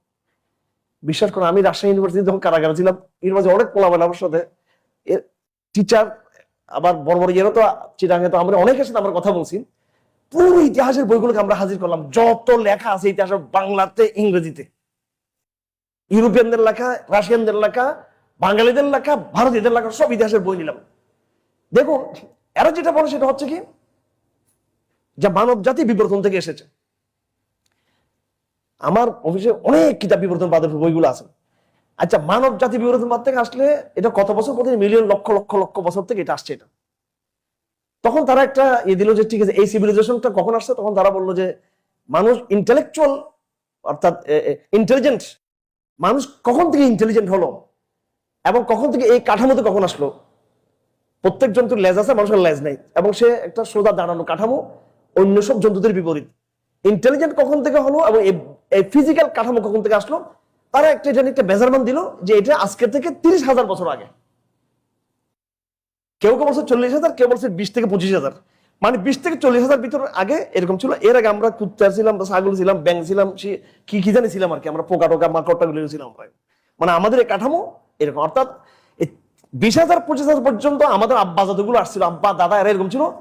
এই 20,000 বছর আমার যে আব্বা, যিনি উনি ছিলেন একটা ওই যে শিয়ালের মতো, বানরের মতো, অথবা মাছ, এরা মাছ থেকে এটা উৎপত্তি ইয়ে করে, এইরকম ছিল। এরা আমাদের আব্বা, মাছ আমার বাবা, ব্যাং আমার বাবা, তো আমাদের পূর্বপুরুষ। এখন দেখুন, এটা অনেকে বলবো যে আপনি কোন যুক্তি দিয়ে বসিয়ে করতেছেন। আমি একদম যুক্তি এটা দিচ্ছি, ঠিক আছে, যদি এই কাঠামোকে তুমি স্বীকার করেছো এটা 30,000 বছর বা 20,000 বছর, তাহলে এই কাঠামোর হিস্ট্রি আমাকে পেশ করো। আমার সম্পাদক, এই কাঠামো কোন এলাকা তৈরি হয়েছিল? মিশরে, হিন্দুস্তানে, আমেরিকাতে, রাশিয়াতে, না বাংলাদেশে, নাকি শ্রীলঙ্কা আসছিল? এটা এই কাঠামো কবে তৈরি হয়েছিল? আপনি সমস্ত ইতিহাসের বই দেখেন, আমি কালকে ঢাকা ইউনিভার্সিটি গিয়ে সমস্ত বই আপনি তন্ন তন্ন খুঁজে দেখবেন, 30,000 বছর কোন ইতিহাস তারা দিতে পারে না আমাদের সামনে। মাত্র 4-5,000 বছর ইতিহাস তারা আমাদের সামনে হাজির করে। কোরআন ঠিক মানব জাতির 8-10,000 বছর ইতিহাস তারা এখানে, এটাই আছে কোরআন শরীফ। কোরআনকে এরা ক্রস করতে পারে নাই। কোরআন যে প্যাটার্নটা দিয়েছে ওই প্যাটার্ন। আমাদের নবীজি থেকে ঈসা, ঈসা থেকে মুসা, মুসা থেকে ইব্রাহিম, ইব্রাহিম থেকে সোয়েব, সোয়েব থেকে ইব্রাহিম, ইব্রাহিম থেকে সালেহ, হুদ, নূহ, এরপরে ইদ্রিস, এরপরে আদম আলাইহিস সালাম, বাস আর কোনো কথা নেই। পুরো হিসাব করলে অনুমানিক এটা 10,000 বছর প্লাস বা এরকম কম বেশি এরকম হতে পারে।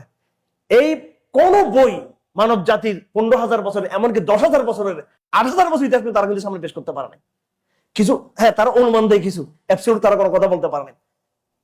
সুতরাং তাদের জবাব না দিয়ে আল্লাহ পাক সুবহানাহু ওয়া তাআলা কোরআন কারীমে অনেক জায়গায় এখানে বলেছেন, কোরআন চ্যালেঞ্জ দিবেন, ফাতু বিকিতাবিন, যে তোমরা কোন আসারাতিন মিন ইলমিন, তোমাদের কাছে কোনো যদি যুক্তি থাকে সেটা তোমরা নিয়ে আসো। আমার বক্তব্য এটাই। এটা একটা জাস্ট একটা উদাহরণ দিলাম, একদম বিবর্তনবাদের সূত্র দিয়ে ইতিহাস হিস্ট্রিতে আমি ইতিহাস দিলাম। আপনাদেরকে আমি বলে গেলাম যে আপনারা যদি আমাকে প্রমাণ করতে পারেন কোরআন যে প্যাটার্ন, হিস্ট্রিক্যাল যে প্যাটার্নটা দিয়েছে নবীদের, আদম থেকে একটানে নূহ, নূহ থেকে একটানে এরপর ইব্রাহিম, মাইলস্টোন, ইব্রাহিম থেকে নিয়ে এই যে ইতিহাসে যে মাইলস্টোন গুলো দিয়েছে, এটার বিপরীতে হিস্ট্রিকে একটু লম্বা করে দেখান থেকে আমাদেরকে। আপনি মানব জাতির কোন ইতিহাস এই মধ্যপ্রাচ্যের ভূখণ্ড ছাড়া আপনি প্রমাণই করতে পারবেন না, প্রমাণই করতে পারবেন না। আপনি এই ঘুরে ফিরে ইরাক, ইয়ামান, হেজাজ, মিশর, সিরিয়া এবং ওই যে ভূমধ্যসাগর ওইদিকে এপারে ওপারে, এখানে আপনি মানব জাতির মূল বিবর্তন আবর্তন সব কিছু এই অঞ্চল ভিতরে। নূহ আলাইহিস সালামের কোন কোন সন্তান হিজরতে আসছিল, কোন কোন সন্তান যেতে গিয়েছিল, শুধু ককাসাস অঞ্চলে গিয়েছিল, ইউরোপে গিয়েছিল, দূর প্রাচ্যে, এবং এখানে কোন সভ্যতাই ছিল না, কোন সভ্যতার বড় কোনো মৌলিক বিবর্তন করে নেই। এবং আজকেও দেখেন এই যে ইসরায়েল আরব সংঘাতের মধ্য দিয়ে আবার যে পৃথিবীর যে একটা সংঘাত দিতে যাচ্ছে, এই অঞ্চলকে কেন্দ্র করে, এই অঞ্চলকে কেন্দ্র করেই মানব জাতি ধ্বংস, ডিস্ট্রয়, উন্নয়ন, ডেভেলপ সব এই ইতিহাসের এই ভৌগোলিক জায়গাকে কেন্দ্র করেই। এটা আপনি এমন কোন আলামত আপনি দেখাতে পারবেন যে চীন আগামীতে সভ্যতা ইয়ে হতে যাচ্ছে? হ্যাঁ, আগামীতে কি হবে, এই সভ্যতা ডিস্ট্রয় হওয়ার পরে একটা সভ্যতা উত্থান করবে, সেটা চীন কেন্দ্রিক, মঙ্গোলিয়া কেন্দ্রিক, সেটা ইয়াজুজ মাজুজ। এটা কিন্তু কোরআন শরীফে বলা আছে। কোথায় বলা আছে এটা? এখানে এমন কোন উদাহরণ নেই যেখানে আমেরিকা কেন্দ্রিক একটা নতুন একটা বিশ্ব ব্যবস্থা তৈরি হবে। হ্যাঁ হবে, দাজ্জালের কথা আছে এখানে। এটা এরা দাজ্জালের বংশধর, এরা ধ্বংস হওয়ার পরে এরপরে মুসলমানরা থাকা অবস্থায় এদের উত্থান করবে, এটা কোরআনে বলা আছে। পরবর্তী মানব জাতির এটা কি হবে? সুতরাং আমি আমার বক্তব্য আজকে এখানে শেষ করছি। যা একটা উদাহরণ দিলাম, আল্লাহ পাক সুবহানাহু ওয়া তাআলা আমাদেরকে আত্মবিশ্বাস সৃষ্টি করে দিন আমাদের অন্তরে, যে কোরআন যে একটা বাস্তবতা। কম্পেয়ার করতে হবে। আমি শুধু জাস্ট একটা ইতিহাস দিয়ে তুলনা করলাম। এবার যদি অর্থনীতি আমি যদি একটু কম্পেয়ার করি, আমি একটু সময় নিচ্ছি, একটু ক্ষমা চেয়ে সময় নিচ্ছি আপনাদের কাছ থেকে।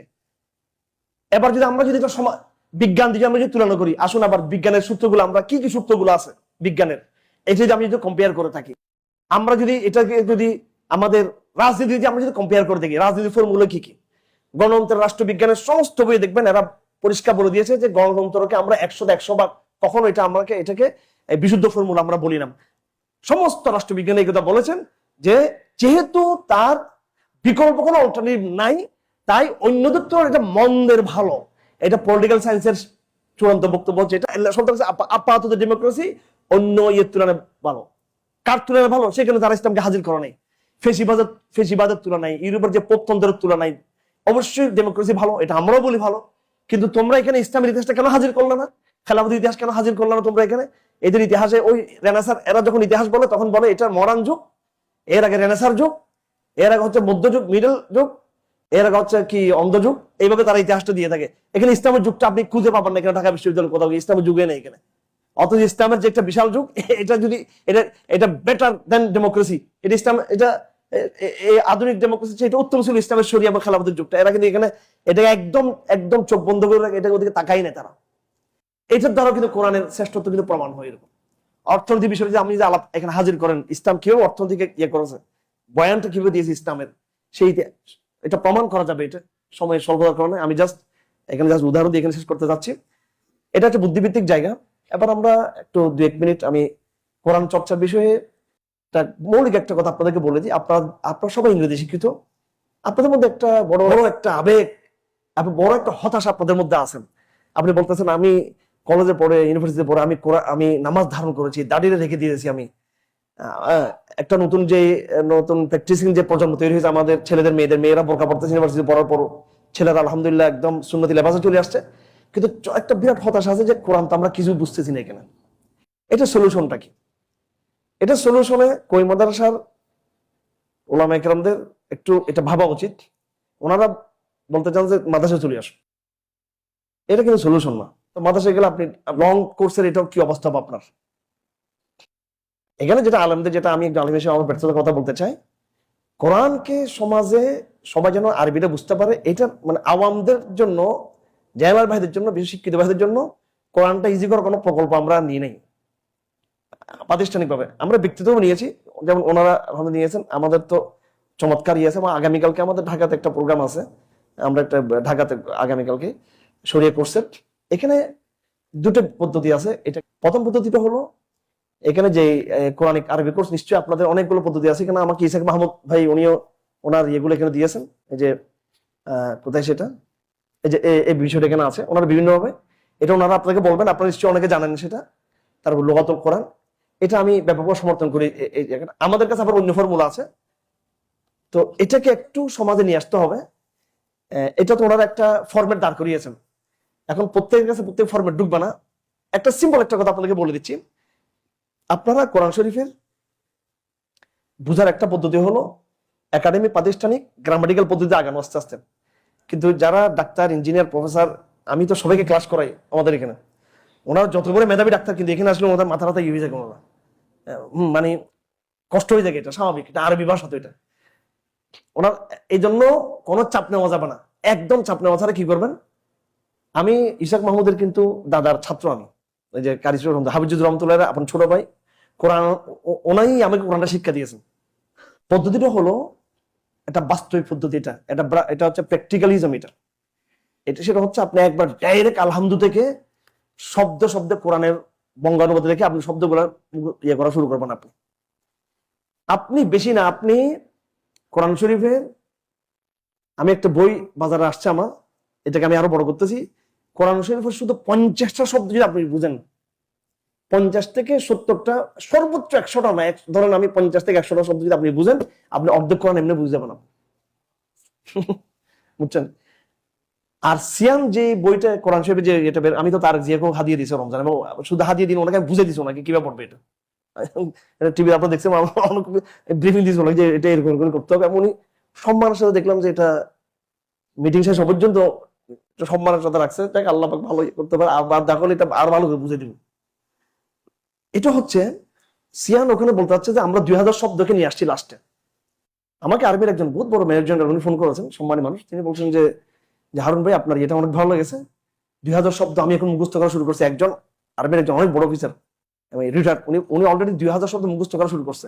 2000 শব্দটা হচ্ছে পুরো কোরআনের শব্দটা আয়ত্ত করার জন্য। দেখুন এটা দরকার নাই 2000 শব্দ কখন শিখবেন এটা, আপনি যদি কোরআনের 200 থেকে 500 শব্দ যদি শিখতে পারেন। দেখো একটু উদাহরণটা হলো এরকম, যেমন ধরেন আলহামদুলিল্লাহ রব্বিল আলামিন, আলহামদু মানে প্রশংসা, লিল আল্লাহ তো আল্লাহ, রব্বুন মানে প্রভু, আলামিন জগৎ। এখানে কয়টা শব্দ শিখা হয়ে গেল আপনার? আলহামদু, আল্লাহ, রব, আলামিন, কয়টা শব্দ? এই 4টা শব্দ কোনটা বারবার কিন্তু রিপিট হবে, কিন্তু হবে কিনা? একটা সূরা ফাতিহা পড়লেও তো আপনি কি আর রহমান আর রহিম, মালিক ইয়াউমদ্দিন, ইয়াকা নাবুদু ওয়া ইয়াকা নাস্তাইন, নাবুদু নাস্তাইনু ইহদিনা সিরাত মুস্তাকিম, সিরাত আনামতা মাগদুব দলিন, এগুলো তো আসবে পুরো কোরআন শরীফ, ঠিক কিনা?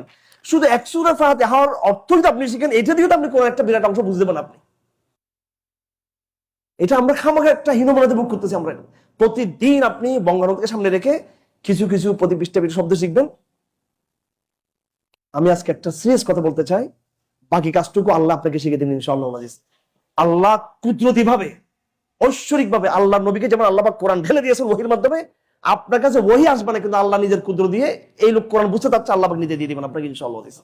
আপনি প্রচেষ্টা শুরু করুন, এটা আমি কসম খেয়ে বলতে চাই, আপনি প্রচেষ্টা শুরু করুন, আপনি আপনার আল্লাহ পাক কোরআন ঢেলে দিবেন ইনশাআল্লাহ।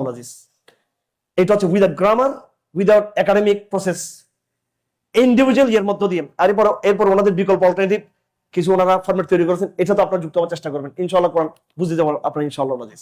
আল্লাহ তাআলা আমাদের জন্য কল্যাণ করুন।